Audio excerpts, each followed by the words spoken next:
Happy day students, this is class 9, second chapter of your August month portion, that is chapter 6. So I already have two chapters, out of which chapter 5 video I already explained.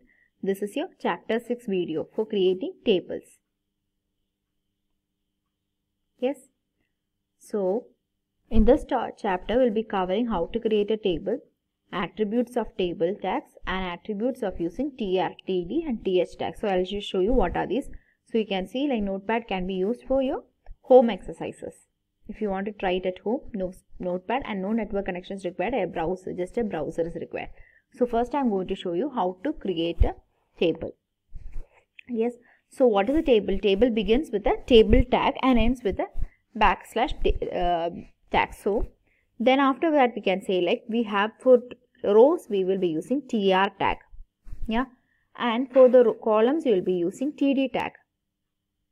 Yes, and th is for showing the heading. So that's all about creating a table. Next we have the attributes of tag, that is border, border color, bg color, cell padding, height and weight. All are the attributes of table tag. So first attribute I'll be explaining you regarding cell padding and cell spacing, because bg color, border color and border already explained to you. So from cell padding we'll be starting. So I'm copying. Cell padding means within a cell there are spaces, right? The margin of within a cell, the distance between the cell edges of the cell and the content of the cell is known as the cell padding. So you can see the first word is Jill or the last name. Between that square box and the content, that space is known as cell padding. Okay. So next we have to see cell spacing. This attribute is used to set the minimum distance between two adjacent cells. Okay. So, and this is measured in terms of pixels. Fine. So, default value of the cell padding and cell spacing is 2. I done a program so showing you how cell spacing is working. So, you can see cell padding I have given 5, cell spacing also I have given the 5. So, what happens if I change the value of cell spacing? I am giving it a 10. So, you can see the adjacent space between two cells has been changed. So, cell padding, so you can see around name, the space between the edges and the content has been changed. Next, we have height and width. So, by default, the size of the table is as large as the data that can be entered into it, right? So, you can specify the height and width by specifying the size of absolute pixels. Yeah. So, I'll show you just a small program on how. So, you can see over here for row 1, column 1, row 2, column 2, the height over here. So, I'm editing this height and width. So, I'm making the width as 40. So, once I run, I'll show you where 450.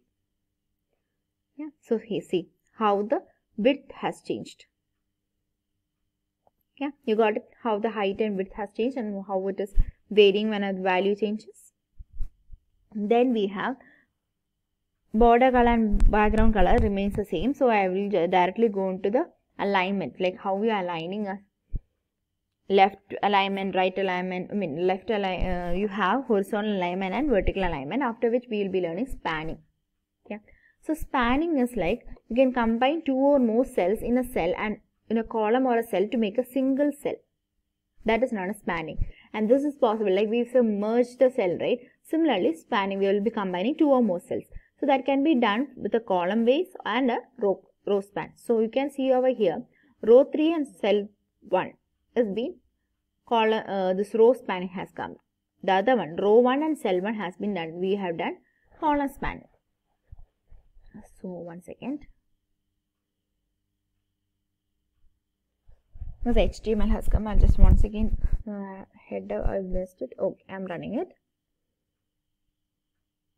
So, column span I told you will combine cells horizontally and row span will combine cells vertically. So, I am given over here table border. I just show you how it changes from 1 to 5 I have given. Now, I am going directly to row span. It remain as 1.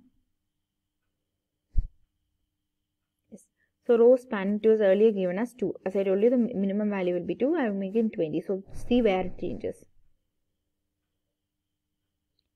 Again for column spanning, that is a combining cells horizontally.